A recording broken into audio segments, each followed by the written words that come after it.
Well, firstly, assalamu alaikum, and thank you so much for having us today. It's an absolute pleasure to be speaking with everyone. My name is Mariam, and this is my friend Nadine. And today we're going to be sharing just a few of our own personal journeys and experiences and what allowed us to pursue our dreams in order to be successful in those times.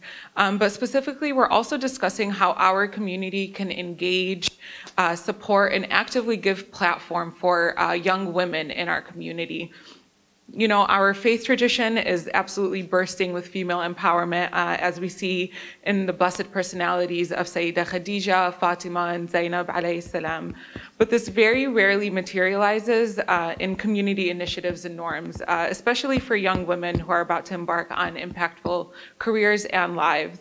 And so, you know, something that I've noticed so often is that we tell young women specifically that they must put their dreams on hold until they get married. So how many times have we heard this, and especially to the young women in the crowd, of, you know, you can travel once you're married, or you can move out once you're married, or you can pursue X, Y, and Z once you're married. And so in practice, we're telling young women to put the most formative years of their lives on hold until they find someone. And so I think first and foremost, something that I've learned is that we shouldn't be treating marriage as this ticket to be able to start your life. You know, your life is going, and it shouldn't start or end at any sort of given point. And so, you know, when I was 17 years old, I accomplished one of the most intimidating and one of a lifelong dream of mine, and I was accepted to Harvard University to pursue my studies. And you know, my parents, my family were elated. It was just as much their accomplishment as it was mine. But when people would be congratulating my parents, and specifically my father, they'd say congratulations, and then they'd kind of lean in and they'd ask, you know, are you really going to let her go? Are you really going to let your youngest daughter move out of the house at being so young? And I say this because in the years afterwards, we also saw a lot of young men get accepted to Harvard after me. And I can tell you, no one was asking their parents that same question. And so when I think back to that time, one of the most beneficial things for me was having the unrelenting support of my family and my parents. You know, as excited as I was about accomplishing this big dream of mine, to be quite honest, it was also quite terrifying. I was 17 years old. I was going to be moving to another state, living completely on my own, essentially entering just unknown foreign waters. And it was really a scary time. And I remember my first year being extremely difficult. I was in a constant state of homesickness. I'd often call my mom crying. And so can you imagine this already difficult decision, maybe having, if I didn't have, you know, that unrelenting support of my mother, who was on the phone with me, completely patient, saying, you know, this is your dream, you're gonna do so well, you're going to, you know, make us proud. That difficult situation would have been just that much more difficult. And so I think it's not enough to just, you know, begrudgingly allow our young women to pursue their passions. We must actively encourage them and support them throughout the process, even when it may get difficult and when they may be needing that extra support. That is when we need to be all the more supportive of their dreams. And so, you know, for example, I'm sure a lot of people can relate to this. There was this pressure for me to become a doctor when I was pursuing my undergraduate degrees. A lot of people would ask, you know, you're at Harvard, how aren't you pre-med? Like, you know, you have to become a doctor. And so I remember at the time going up to my parents saying, you know, I don't think this is really what I see myself doing. And again, they showed the most supportive attitude. And so that's kind of what allowed me to pursue what I loved. I pursued sociology and global health and health policy as an undergrad, and I absolutely loved the classes. They allowed me to be more aware of, you know, injustices in the world and how different social structures are built. And it really allowed me to have a voice and to have that education that could back up a lot of what it is I would want to say in different instances. And so, you know, Another thing that I want to point out is both Nadine and I had the privilege of being our class commencement speakers during undergrad. You know, these are top institutions, University of Michigan and Harvard. And just think of that visual of a young Muslim woman who is visibly Muslim so eloquently delivering the commencement address. That wouldn't have been possible had we been kind of constrained when we were young women and not allowed to pursue X, Y, and Z. And so just thinking of the potential, that unlocked potential of the women in our community and how they really are these amazing, powerful representatives.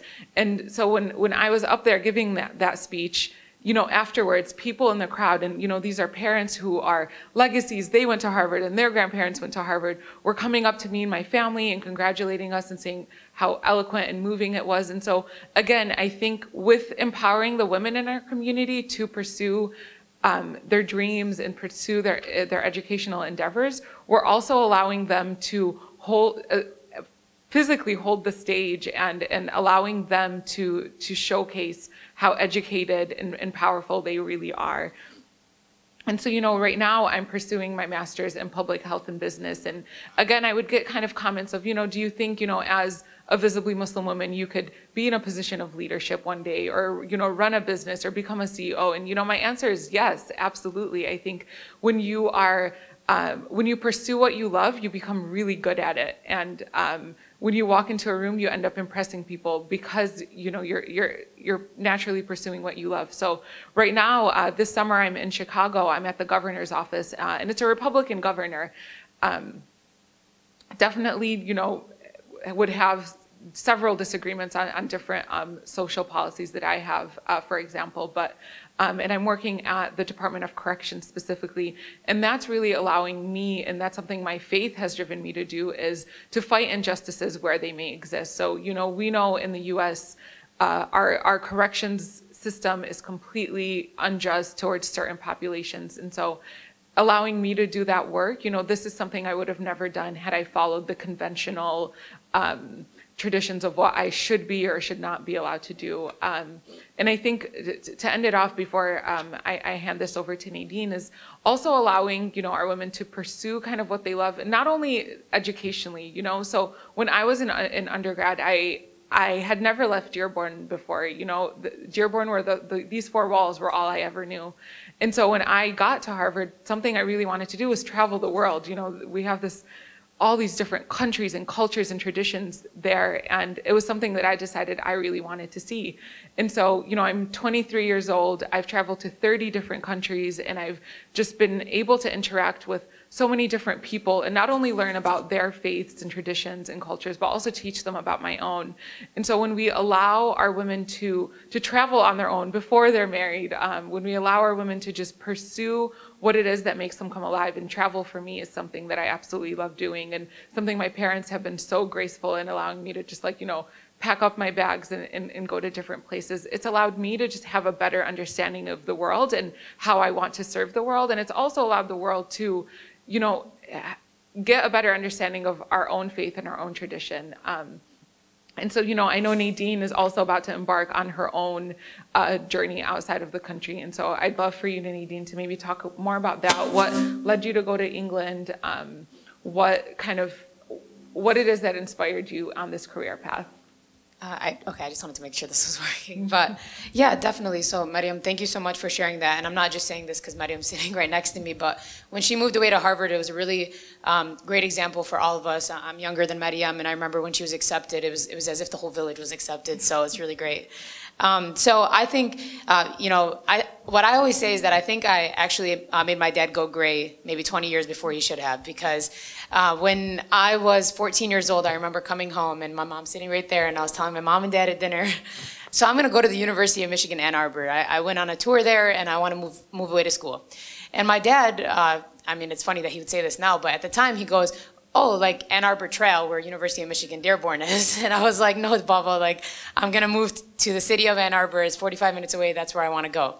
And when I told him that, I think, just like any other dad, I have 30 first cousins, and I would be the first girl to go away to school. And I think, that kind of scared my dad, which is normal. But eventually in time, I was able to talk with him and talk with my mom, and they were extremely supportive of me moving to Ann Arbor to carry on my academic studies. And when that happened, it was honestly just something life-changing and an experience that I hope everybody gets to feel when you try something new, and it's a big risk, and it's just a great opportunity to maximize all of those resources. And so when I was there, Michigan was a whirlwind. And so when I told my dad that I wanted to go away to school, you know, he already started like turning a little bit gray. And then at the end of my freshman year, I walked up to my dad. He was laying down on the couch. I was like, yeah, so I'm actually going to be going to Beijing next week. And he thought I was joking. And I'm like, no, seriously, like I'm actually going on the study abroad trip, and they have scholarship for it. Everything's paid for. I want to go to China. And like Mariam, I'd never been anywhere except to Lebanon once when I was younger out of the country. So I think for a second my dad was kind of just shocked and he didn't really say anything, so my mom had to really do the convincing there. But I ended up going there, and when I went to China, it was honestly the most remarkable experience of a lifetime. Just to be around a new culture with people who are so accepting of religion, just so differently than how sometimes the things in the US are. I really felt that I was coming to be who I wanted to be in that space, and just learning about different cultures and religions. And I remember one of the most amazing things that happened was I went to a city called Xi'an, and when I was there, there's this mosque that's thousands and thousands of years old. And when I was there, they don't let any tourists in, and they don't, even if you are Muslim, they don't let anybody in the mosque because people are observing. But for whatever reason, Allah was watching, like, they were like, do you want to pray Jum'ah with us? And I said, sure. So I went into this ancient mosque, you know, made of wood, where, you know, all these Chinese Muslims are praying, and it was the most beautiful thing that I'd ever seen in my life. And that was really the start of, you know, my love and my hunger for travel and my education, because while I always had ambition, when I was there, it was in that moment where I was like, wow, there's something so much bigger than what I even envisioned. Especially, you know, in regards to the Muslim Ummah and where it is all around the world. And so when I came back, I really got hard to work, and 2016, the elections were really transformative for a lot of us. And when that happened, I was studying biochemistry, and I thought a lot about how I didn't feel like my degree was necessarily giving me the social development that I was looking for, and to really think about tough issues that are facing the community. And so I applied to the public policy school. And when I was accepted, it's really funny because, you know, all my life everyone was like, you're smart, you're gonna be a doctor. And I was just like, I don't know if that's what I want to be, but, you know, so when I was studying public policy, some people would ask me, what is your degree? And I'd say public policy. And they would always try to spin it to make it public health. They'd be like, oh, so public health, doctor. And I'm like, no, just public policy, government policy, like those are different things. And, you know, and my degree really did change my life. And the third thing that I'll hit on is an experience that I had. All 4 years of undergrad, I ran to be in office at the university level. Our central student government represents 44,000 students, and we work with the regents and the university administration. And so junior year, you know, I was really, I felt that there was a window of opportunity for Muslims to exercise their voice in a greater way. And so I decided to run to be the vice president of the student body. And when that happened, I think there were just people that were shocked. They were like, you, a Muslim woman, are running.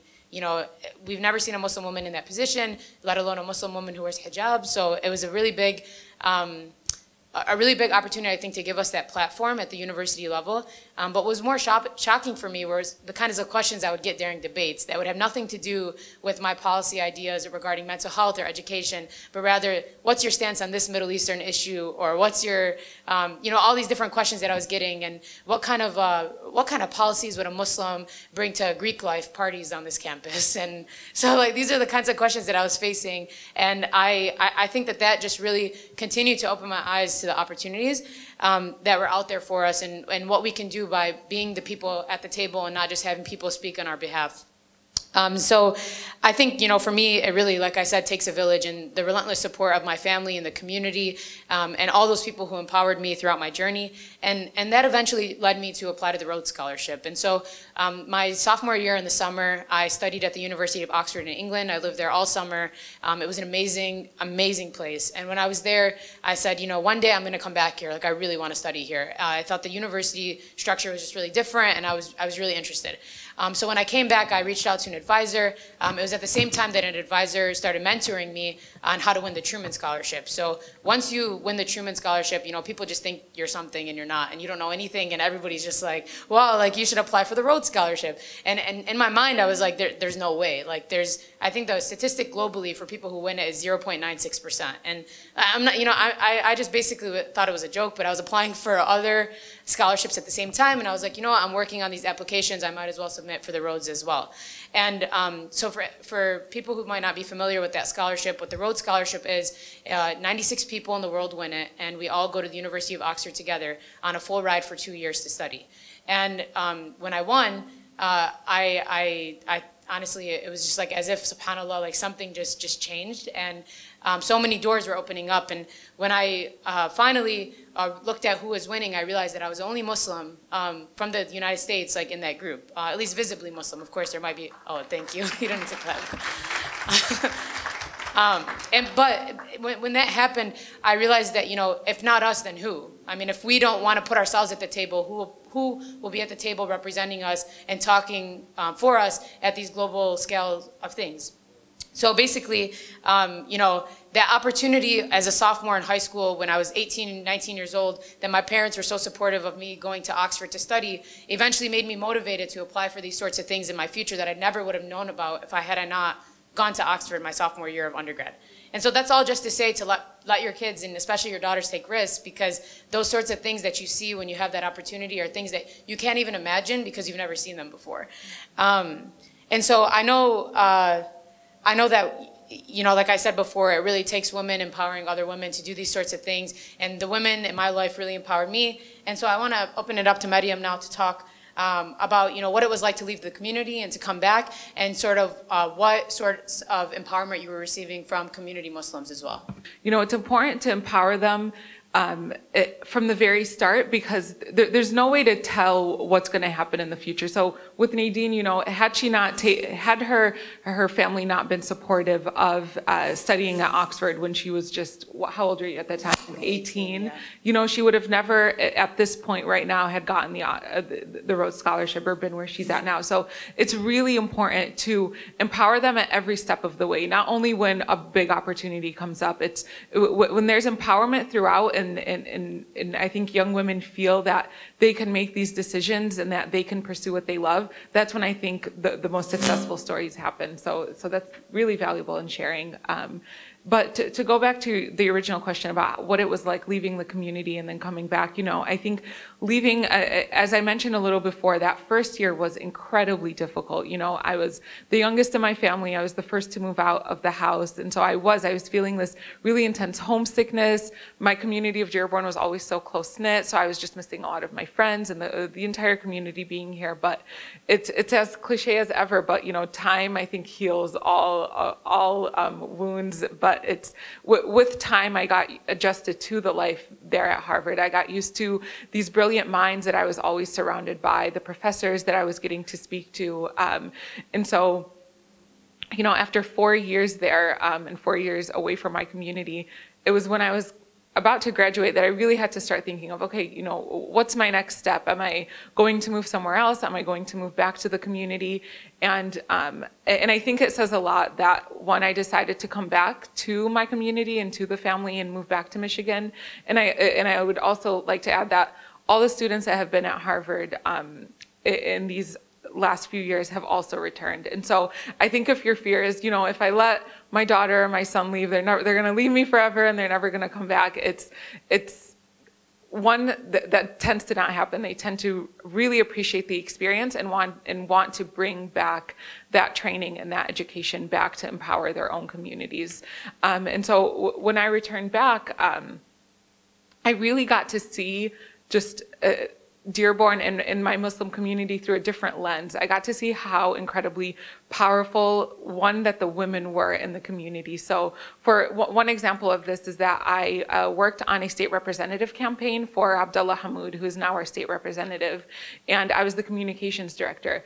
And you saw that almost the entire team was made up of women. So the campaign manager was a woman, the finance director was a woman, the communications director was a woman. And so you saw that the women were really the backbone of ensuring success for other people in the community. So even if they weren't so front-facing, they really were doing that back work that allowed other people to be successful. And so, you know, I remember reading a statistic that Muslim women living in the U.S. have more college and graduate degrees than Muslim men. And so when you think of that statistic, that, you know, maybe that there are more degrees coming out of our Muslim women youth, you know, you think about how can I leverage that? How can I empower that we are so educated to actually enact change in our society, and for, you know, maybe taking that step back and letting women be the leaders or the front-facing ones.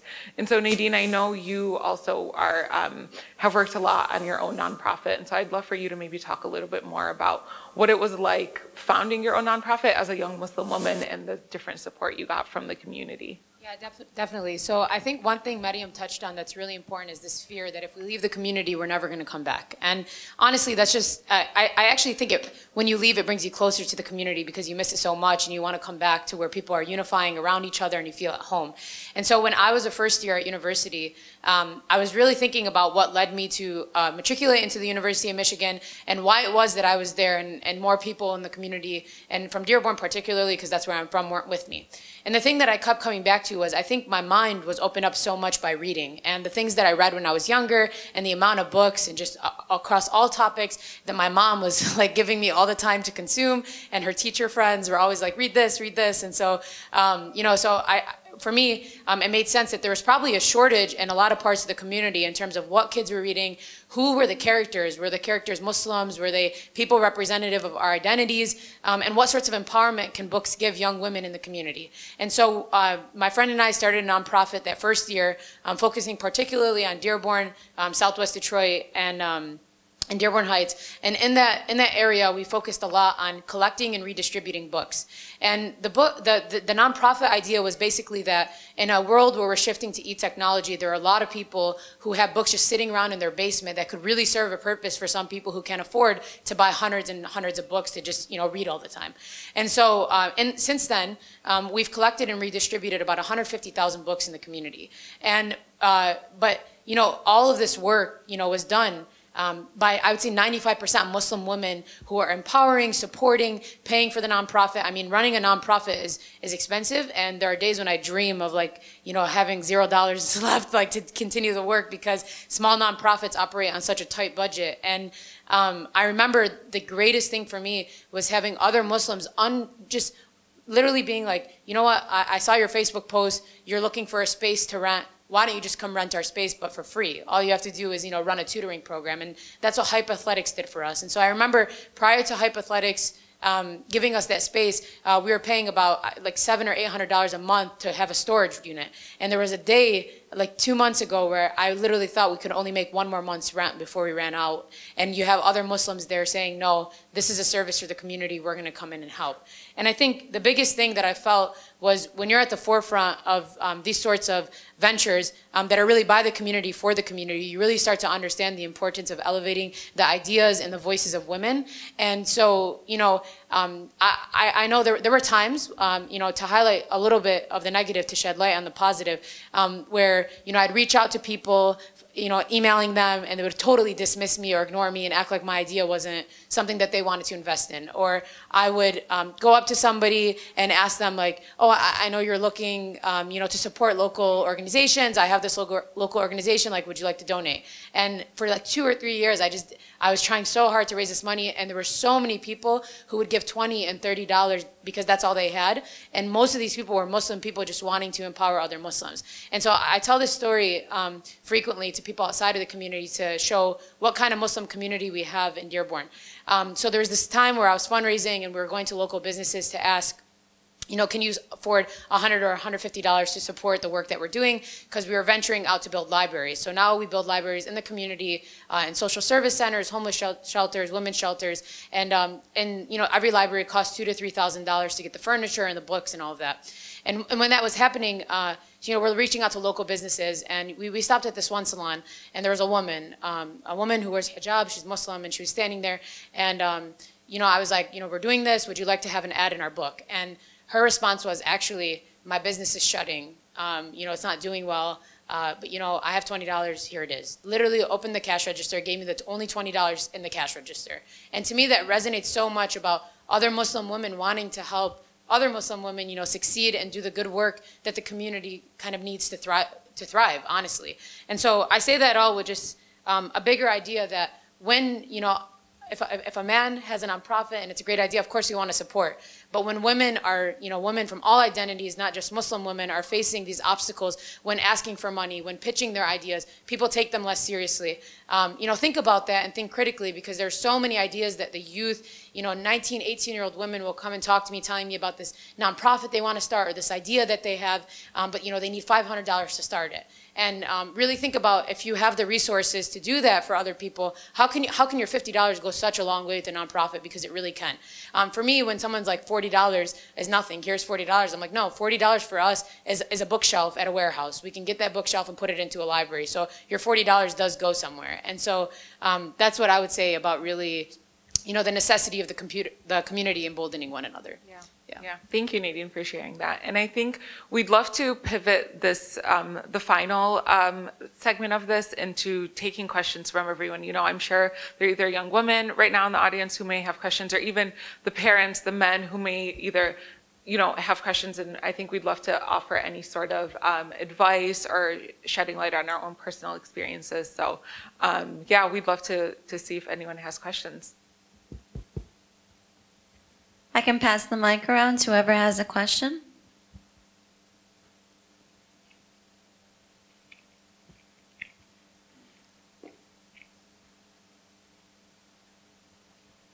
Who had their hand up? Is that working? Yeah, it's not working. Okay. Can you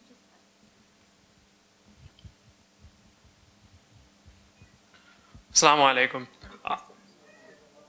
A question that I had was, because I've always been pretty interested in the public policy space and all that kind of stuff, but my background, I really got involved into like the political scene when I was an intern in the Obama administration at the White House, so I really was interested in that. But then see a lot of people going into law, but then you also see a lot of people going into getting their MPP or their MPA or like that kind of stuff. So kind of at a crossroads, and I don't really understand how to weigh my options, because I know that there's both ways of doing that. But because you guys have a little more experience in that, could you talk a little bit more about that, like how you were able to figure out what really was the path that you guys wanted to go on, and then for someone who wants to go down a similar path to what you guys are going down, what things I should keep in mind going forward?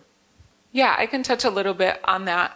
So similarly, I'm very much interested in the government work and doing something in the world of government. So whether that's improving government agencies or driving policy. And weirdly enough, I'm doing my master's in public health and my master's in business. And so almost everyone that I see in this career path is either, like you said, has a law degree or doing a master's in public policy. So whenever I tell someone I'm doing government work, they automatically assume I'm either a public policy student or a law student. And so I've gotten that a lot this summer at the governor's office of Illinois of, what are you studying? And as soon as I say public health and business, they're like, oh, okay. But I think to answer your question, what's most important is truly, I think, pursuing the degrees that you think would give you the best foundation or the best even skill set or knowledge that you need to drive whatever it is that you want to do. So, if you don't see yourself as being a lawyer and meeting with clients, then maybe law school isn't the best of investment. You're investing time, you're investing money. But so for me, when I was pursuing the degrees, I knew I wanted to study public health. I think health inequities in the US and globally were really important to me. I got to study public health in South Africa, in Argentina, and Vietnam, in different places. And I really got to see how much health is a driver of all these different aspects in someone's life. So when it came time for graduate school, I thought public health was a degree that I really wanted to pursue. Upon my first year doing public health, I really did enjoy it, but I felt like I needed some other skill set. I felt like I already had this knowledge. I've been already studying health for so long. So what knowledge do I not have that is really interesting to me, that would excite me and challenge me, that I don't have? And for me, that was business. And so when I was pursuing business school, again, being the only Muslim woman in my business school class, it was a degree that I felt has been really useful, and especially in the work I'm doing now. So I'm able to do cost-benefit analyses on which government program is more impactful than another. And that's just one example of it. So I think my biggest advice to be, if you're unsure about which degree you want to pursue, is really take classes in different types of fields and see what it is that interests you, and then see what kind of skill set or knowledge base you'll get from that degree. And I think anything is applicable to your career. So you definitely don't need a law degree to do government work. You know, I don't even have a public policy degree, but I'm doing some sort of policy work. And so it really is about what knowledge and what skill set interests you the most. And I think ultimately you'll always be able to apply that into whatever career it is that you want to do. Yeah, I mean, I think that's excellent advice. I think, so at Oxford, I'm going to be doing comparative social policy, and I'm applying to medical school because I want to do preventative medicine. And I think that's an example of where two worlds kind of collide, and some people don't make that intersection. And for a long time, people would criticize like my career path and my professional path and say, you know, why are you studying policy if you're pre-med? Or if you're you should just go to law school if you want to work on health policy. And I think every single person's trajectory and like path is just so different. And so honestly, when you have a wide array of different degrees over different topics, it makes you so marketable to any organization. Like this past summer, I worked at Amnesty International in Washington, D.C. And as like someone who I think my area is more in like the health policy area, one of the main projects I worked on was understanding what the chemical weapons in Syria were going to be doing in the long term to health, and doing a research report on that. And that's something that my science base was able to provide to the organization that nobody else had experience in. So it just shows you that there's really no right way. And some things will, you know, you'll try them and you'll hate them and then you can switch. There's nothing wrong with that either, so. Question in the back. Is that working? Thank you for sharing your wonderful stories. Really appreciate it. And I think I take tremendous comfort to realize that our future is in very good hands. So thank you very much. I think the issue is that you can only go from good to great in the area that you're good at. But I think knowing our younger generation, mashallah, they are good at too many things, and sometimes these choices cause paralysis. So I think this paralysis often makes it very difficult for them to decipher what their future directions could be. And often, you know, in the past, they have been influenced by the parents, you know, you need to be doctor or engineer, and that's all they see and nothing else. Otherwise, you're a sole loser in the family. So I think, you know, what are our strategies here to make sure that, you know, young ladies like yourself who have had a tremendous experience and also self-driven, self-motivated, that you empower our younger generation by helping them decipher. And, you know, when I was young, there was only one jeans and we'll buy it and we're happy as a dodo. And now you go, there are 402, 405, 5, 6 stretch, no stretch, and the most ripped ones are the most expensive ones. But that causes a paralysis, and people actually make it's very difficult for them to make a choice in their career. So what are our younger generations actually doing to empower even younger generation that's coming up to help really foster their career directions? Yeah, so I can start. So, you know, we highlighted the good experiences, but I think what's often so left out of these conversations is the difficulty and that paralysis that you do feel internally. My mom can attest to this. My mom tells me this every single day. You are so indecisive, like every day, because there are just so many things that, you know, you have an interest in, and like mashallah, our community has so many doors that they can walk through. Sometimes it's hard to pick. And so I have two pieces of advice. I think the first thing is be willing to go into a door where, you know, you tried and it absolutely is not what you wanted, and then willing to take the risk to say, it's okay that I'm not good at that, I want to move on. And so for me, I had to really come to terms with that. You know, I wanted to do biochemistry, and I was good at chemistry, I was not great at chemistry. And there were people who were around me that just, they were developing like laboratory experiences in class, and I was just struggling to like pass this exam. And so when that happened, I had to recognize, why do I want to pursue, and this comes to my second piece, ask themselves why. So while you might be good at a million things, there's no way in your heart you love those million things equally. And I think we're so often sometimes scared to admit the things that we love because they might be less prestigious, or they might be less powerful, or they might not be what our parents want us to pursue. And I've had to come to terms with that so many times, like switching my major, joining extracurricular activities that were non-traditional for pre-med students, you know, working in student government as a pre-med student where I was taking 18 or 19 credits in the sciences, but then also running a student body. So when you have those different opportunities, I think one, like I said, the first thing is be willing to take risks and try different things. So for example, like I was in DC this past 2 months, I thought I was gonna love it. I thought this was gonna be my space. I'm one day gonna move there, and I actually hated it. And I don't think that that's ever going to be my space. But, you know, being there, like, you know, trying things and moving on. And then the second thing is getting to the reason why and doing it for yourself and not for other people. Because when you start living your life in ways where, you know, people think I'm a great speaker, I should go into public speaking. But I don't wanna be a public commenter or do anything public speaking. And it's okay to admit that, even though it doesn't appease the 200 people telling me to go speak, right? That was just a random example, and it wasn't because I'm speaking, but yeah, so that's my advice. Yeah, and I think to add on to that, something, you know, a really good friend and mentor once told me is, he said, scratch your itch. And what that meant is that, you know, when you have an itch for something, or you even think you have an inkling that you want to do something, go ahead, go scratch it. Like, go experiment with it, see what comes out of it, and then decide. And so I think very similarly, you know, when I was an undergrad, there was, you know, I think over 100 different majors that I could have chosen from. And so what I simply did was take different classes in different ones. And I realized that most of the classes that really impacted me and were changing the way I view the world ended up being sociology classes. So, you know, just even without thinking, oh, like, how are people perceive my sociology degree? I just went with it, and I absolutely loved it. And I think it really has impacted so much of my career trajectory. And even to go off of that, I think also making it okay that it's okay not to know right away what you want to do. So, you know, even when I was an undergrad and I was applying for the School of Public Health, you know, I was thinking maybe I'll do hospital administration or healthcare administration. It would allow me to work in the health space that really interests me, and it would also allow me to have some sort of position of leadership. So that's kind of what I thought I wanted, and that's what I began as my first year in graduate school.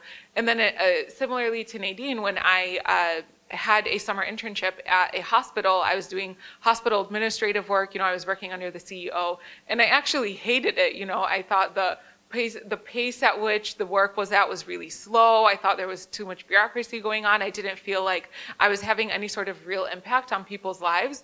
And so I spent a summer doing that, and I left not wanting to do it. And that was just as valuable as having had an internship that I absolutely loved, which is what I'm doing now, you know. And so I segued into, I added the business degree, and now this summer, or currently, I'm doing government work at a governor's office, and I absolutely love it. And I think I'm seeing the impact that my work is going to have on real people's lives.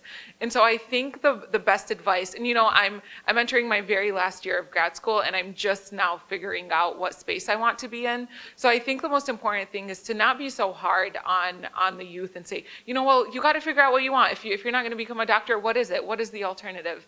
The answer is, I don't know, and that's okay. You know, when I decided very early on that I didn't want to become a doctor, I had no idea what was out there. I had no idea what I wanted to become, and that's a question my parents would ask, you know, of like, well, if you're not going to become a doctor, what is the alternative? Like, what is the other career path you're going to take? And I mean, it's taken them years, and it's taken me a lot of years to actually get that answer.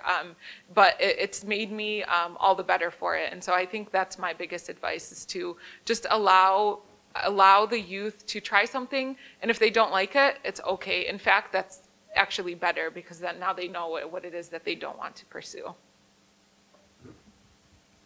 We have time for a couple more questions. Just raise your hand if you have one.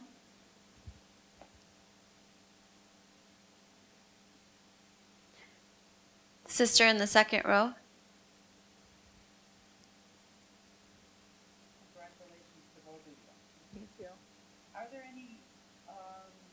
Sister, can you hold it closer to you? Are there any groups in the city or around maybe each city that are a lot of Muslims, that young people who are not confused, but maybe with their families, they may need help trying to get direction, because everybody may not be as strong as you two young ladies, and alhamdulillah, you were able to succeed in what you wanted to do. But sometimes I see that some children are not able to convey these things to their parents, and they may need help. Are there any committees or any groups that they can come to? Okay, so I've thought a lot about this, and I actually think, I was telling my mom that I think there should be like a nonprofit or an organization that works, a committee of women that go talk to moms and dads when their kids get into Ivy League or other schools, because Mariam is not joking when she said, like, people will ask, are you really going to send your daughter? I know some people who have got accepted or who have been accepted to the University of Michigan, and their brothers or their dads were like, you can't move away. And that's just in Ann Arbor. I know equally as many people who have gotten into, UPenn or Harvard, and their parents also were hesitant to allow them to go. So at present, there are definitely figureheads of organizations willing to do that work, in my opinion. I could be leaving out an organization that actually does this work. But I know, for example, and I can't just say enough, like there are some people at Zaman International who work in the leadership there, and the Hajj there, she's awesome, but her daughter works for the University of Michigan too, and her daughter is someone who, if I call her tomorrow and be like, look, there's a mom who doesn't want to send her daughter to Michigan, can we call them and like talk to them? Then those people are willing to make those calls. And so I think my piece of advice is, if you see a child who maybe is unable to talk to their parents, call me and my mom, call Mariam and her family, like call the people I just mentioned to, and I don't want to speak on their behalf and give out their service for free, but I'm sure they'd be willing. I know my mom would be willing to talk with someone's family to tell them why they should go and all the things that can come about by going. And that's something that we've actually done in the past. And I do think there needs to be a more formal structure for that, where people can, even anonymously submit a question and say, my parents aren't letting me do X, how do I solve this? So inshallah, in the next 5 years, we'll see something like that. Yeah, yeah. And I think it's as simple as it starting in this room right here. If we drive home this idea that it's okay for our young women to pursue their careers or their education outside of the confines of these four walls of my house, I think just simply having that conversation with another father, another mother can be so beneficial in having it go a long way. I think if we always tend to, we look at big success stories and we're like, wow, look at this Muslimah doing this and that. But I think if we want it to be more of a norm and rather than just an anomaly, like why is it that only, one Muslim woman is doing X, Y, and Z? We should have, Muslim women and other women represented in all different fields and areas, and in positions of leadership where they can really show how articulate and how educated and how much they are changing the world. And so I think it really just starts with having that conversation. If you hear someone maybe a little hesitant to send their daughter to X, Y, or Z, I think giving that little nudge can go a long way. It'd be like, showing them, the good that can come out of that. If you send her, she could potentially go on to do this or that. And I think that small nudge is sometimes often what the parents want to hear, because I think oftentimes, it sounds like we're being really harsh on maybe the parents who don't want to send their child away, but sometimes it maybe is just out of a place of fear of, I don't know this world outside this community. How am I just going to send her there when I'm not there with her? But I think, one, it's good to have that iman and to have that faith that there are so many communities that wherever they may go who are really solid Muslim communities who can support them. And I think also having that faith that you've instilled a certain set of morals and convictions in your own son or daughter that they're going to take with them wherever they go.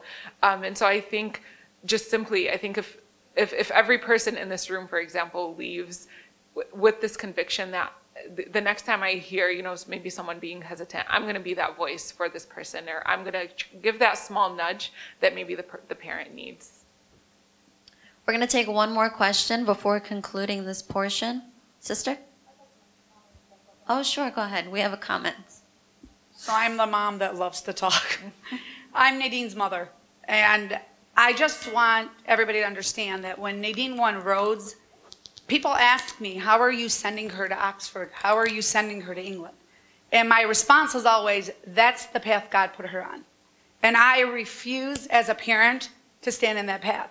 But I know it's really, really difficult to send, especially our daughters, outside of the community. But what they're representing between Nadine and Mariam and these young women that are going out and exploring and seeing what else there is, they're not just impacting their lives. They're impacting the lives of an entire community. People forget Dearborn. And I remember coming home on the train with Nadine from Chicago in November. When she came down the stairs, she said, Mom, I said, what? She goes, said, I won Rhodes. Sorry. And I really didn't know what that meant.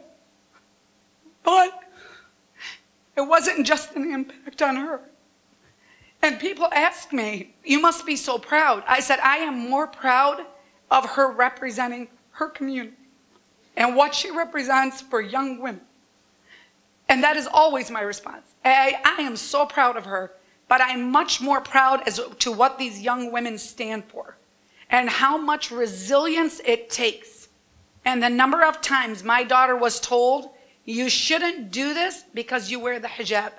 You shouldn't run for office at Michigan because you wear hijab.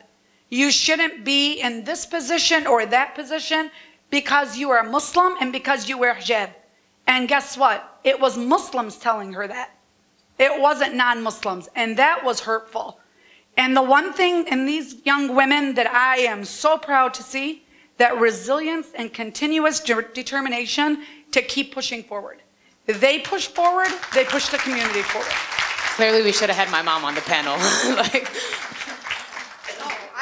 I had to say that because I have heard about young women getting into different schools and parents saying no. And I know a lot of it is fear, but we have to keep, I have two boys and 2 girls, and I push them all in the same path. And if Nadine can make an impact on a community as large as ours, it's not just about her. It's about the entire community pushing forward. That's the part I always remind people when they stop me. And I think to me that's the most important part. So you're getting the mothers to speak up now. So I just want to echo what Zainab said. First of all, Mariam and Nadine, I could not be more proud. But I would also like to add that Nadine mentioned Nadia, and this isn't a shout out to our daughters, but Nadia wanted to leave in post 9/11 era.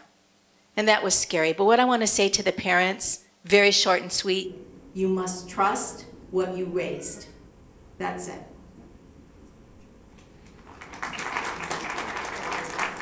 Thank you, ladies. Let's give them a big round of applause, please. We are so, honestly, as someone from here as well, we are so proud of Nadine and Mariam and all of the, not just sisters, but the brothers as well, who are doing great things. And inshallah, they can, create this wave of inspiration for all of us and from our community to yours, inshallah. And so please, another round of applause for them. Thank you, ladies.